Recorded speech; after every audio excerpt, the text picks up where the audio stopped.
साईं सदाईं करी मथे सिंध सुका, दोस्त मिठा दिलदार आलम सब आबाद करी। सिंधती वारसो मुंहिंजा दोस्तों, अस्सलाम वालेकुम। जीअं सिंध जीअं मुंहिंजो रहबर साईं जीएम सैयद, उम्मीद ख़ैर ख़ैरियत सां हूंदो। दोस्तों, अॼु हिकिड़ो नंढिड़ो जेकी वीडियो आहे, हिन वीडियो में बेसिकली आउं हिकिड़ी सोच, हिकिड़ी आइडियोलॉजी मज़हब सां रिलेटेड जेके उन ते ॻाल्हाइणु चाहींदुसि।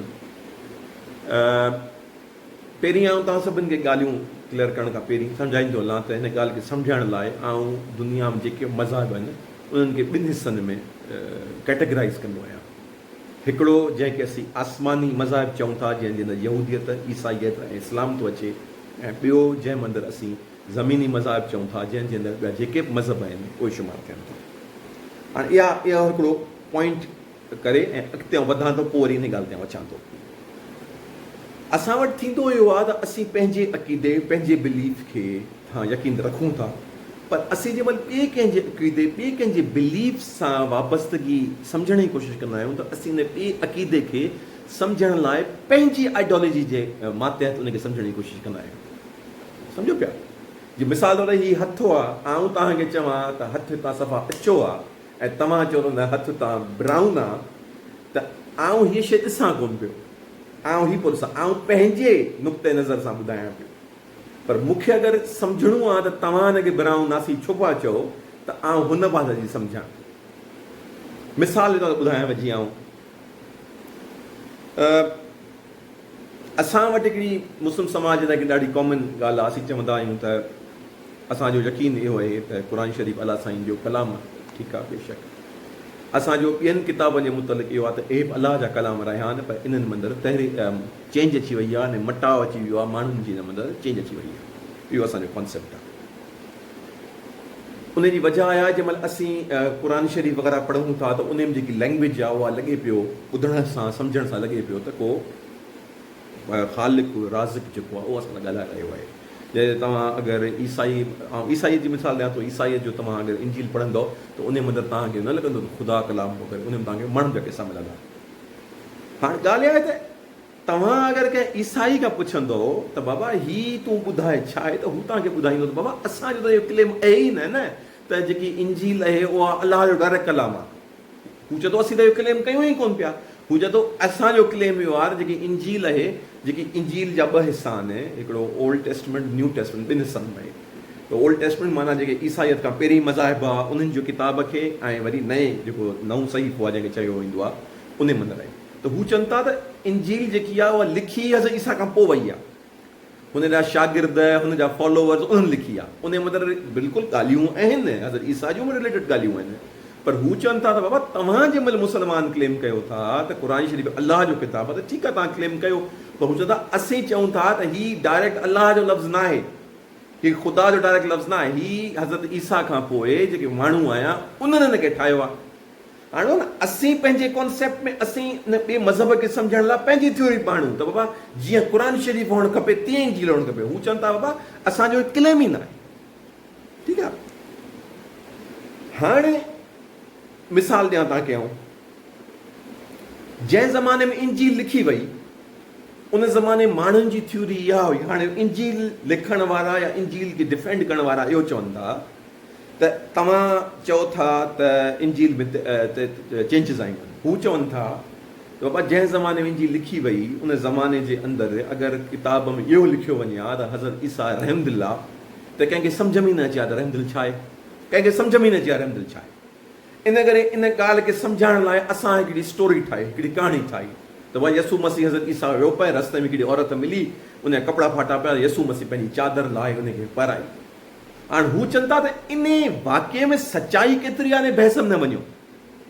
हुननि जो कॉन्सेप्ट इहो आहे, तव्हां इहो ॾिसो त इन जो पैगाम छा आहे, इन में ॿुधायो छा पोइ वञे, जॾहिं त इस्लाम में ईअं न आहे। इस्लाम वाक़िए जी ऑथेंसिटी चेक करण जा हिकिड़ा मयार आहिनि। हाणे असीं जेॾी महिल पंहिंजे मयार जे हिसाब सां हुननि खे जज कंदासीं, असांजो ग़लति ईंदा। ख़ैर हाणे त मूं तव्हांखे मिसाल ॾिनी मुस्लमानियत जी ऐं ईसाईयत जी। ठीकु आहे, हाणे अचूं था असीं सिंध ते। असां वटि ईसाई एलिमेंट तमामु घटि आहे। असां वटि आहिनि बि जेके माण्हू, उहे माना पंजाब सां वाबस्तगी आहे।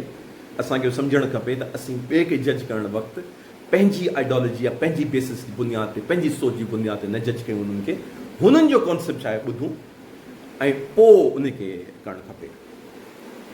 हाणे सम्झणु खपे जेके ज़मीनी मज़ाहिब मूं सॼा, असां इहा ई ग़लती कंदा आहियूं त ज़मीनी मज़ाहिब खे बि असीं पंहिंजे नुक़्ते नज़र सां बयानु करण जी कोशिशि कंदा आहियूं। हिकिड़ी ॻाल्हि सम्झो, जेके आसमानी किताब जिन खे असीं चऊं था उन्हनि जो बेस वही आहे, उन्हनि जो बेस किताब आहे, उन्हनि जो बेस मथां हिकिड़ो अहकाम।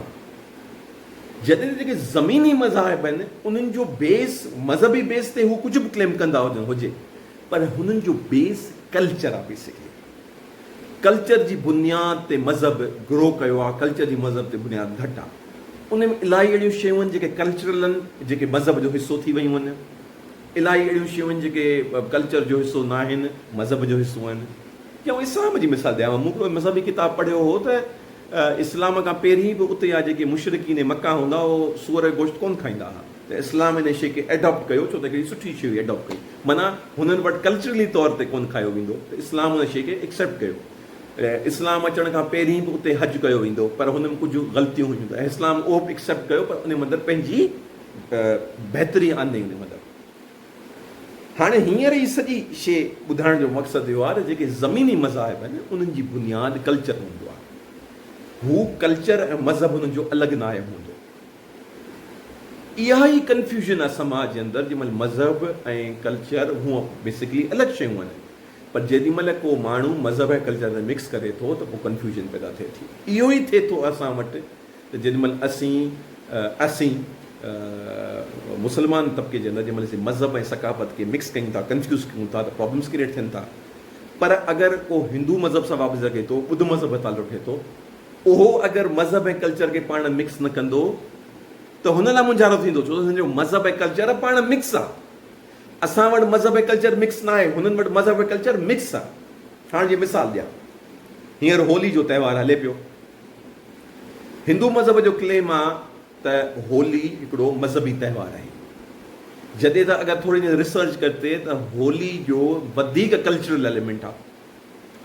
तव्हां ॾिसो न त होली कहिड़े टाइम थिए पई, फसल लहंदे वक़्तु। ॾिसो न कल्चरल ऐं मज़हबी एलिमेंट खां इनकार कोन पियो कयां, जेको मज़हबी शइ उहा आहे, छा ते बि थिए कल्चरल ते। जीअं मिसाल ॾियां, पाण वटि क़ुर्बानी वारी ईद आहे, पाण वटि हिकिड़ो कॉन्सेप्ट आहे मज़हबी तौर ते, पर मुंहिंजा इलाही अहिड़ा गैर मुस्लिम दोस्त हूंदा हुआ जेके ॿाहिरि मुल्क में रहंदा हुआ, जेके मुस्लमान कान हुआ, उहे ॿुधाईंदा हुआ असीं बि कंदा आहियूं। तव्हां छो कंदा आहियो? त हू हिकिड़ी थ्योरी पेश कंदा हुआ त पुराणे ज़माने में हीअं थींदो हो, पोइ असां हिन करे स्टार्ट कयो। उते गर्मी हूंदी, गोश्त हूंदो, त असीं हिकिड़ो साल जे अंदरि या हिकिड़ो टाइम रखंदासीं जंहिंमें गोश्त कोण लाइ टाइम रखंदासीं।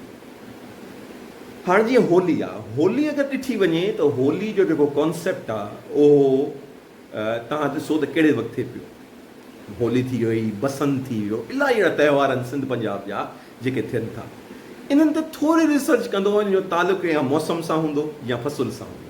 हाणे इहे हिकिड़ा कल्चरल शयूं आहिनि।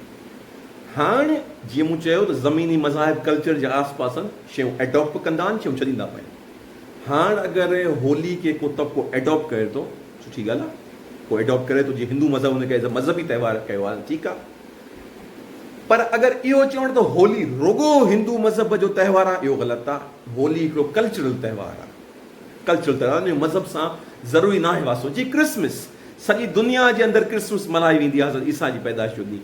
पर तव्हां अगरि यूरोप में वञो, जेके माण्हू मल्हाइनि, माण्हुनि खां पुछो सही आहे क्रिसमस छा हज़रत ईसा जे मुतलिक़ आहे? चवंदा न, हू क्रिसमस खे हिकिड़ो हुननि त्योहारु ठाहियो आहे साल जी छुटीअ जो।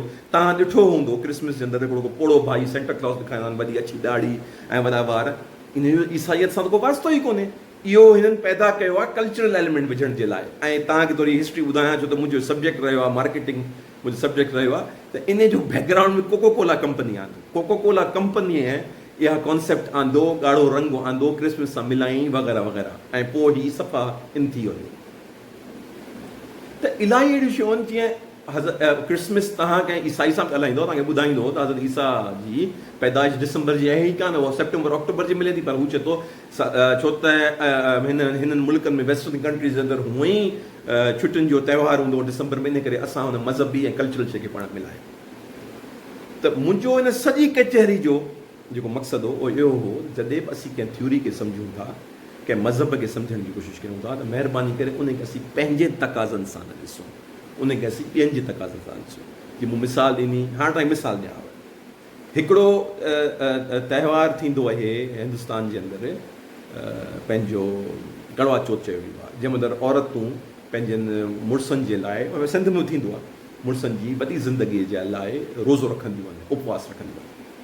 हाणे तव्हांखे ख़बर अथव इहो जेकी कल्चर, इहो जेको अमल आहे, इहो रुॻो नॉर्थ इंडिया जो आहे, माना सिंधी करे थो, मराठी करे थो, पंजाबी करे थो। तव्हां साउथ इंडिया में वञो, रवाजी न आहे। तव्हां अगरि हिन नॉर्थ वारे पासे जो असां वटि रवाजु रहियो आहे सौट मासात में शादी न करण जो। तव्हां साउथ इंडिया वञो, उते तव्हां त हैरान थी वेंदो, मुंहिंजा साउथ इंडियन दोस्तनि, उते सौट मासात छो थो, अहिड़नि रिश्तनि सां बि शादी जाइज़ आहे जेको तव्हां हैरान थींदो त इहो छा आहे, तव्हांखे हैरान थी वेंदी हली। तव्हां अगरि दिवाली जेकी सेलिब्रेट थिए थी, तव्हां नॉर्थ इंडियन या जेके नॉर्थ साइड ई थी वियो, नॉर्थ इंडियन मुराद ही साल थी वियो, उन्हनि खां पुछो त ॾियारी तव्हां छो था मिला, तव्हांखे जेकी वजह ॿुधाईंदा, तव्हां साउथ वञो, वजह ई ॿी आहे। ॿियो सभु छॾियो, तव्हां होली जंहिंजी पाण ॻाल्हि पिया कयूं, तव्हां हींअर ही सोशल मीडिया जो दौरु आहे, तव्हां गूगल ते वञी होली चेक कयो, तव्हांखे होली सां हीउ जेको ख़ितो आहे, हिन ख़िते जे अंदरि होली जे मुतलिक़ हर इलाइक़े जी हिकिड़ी अलॻि स्टोरी मिलंदी तव्हांखे। छो त हिते मज़हब ऐं कल्चर पाण में जॉइंट आहे, मज़हब ऐं कल्चर हिक ॿिए सां बाउंड आहे, क्लोज़ आहे।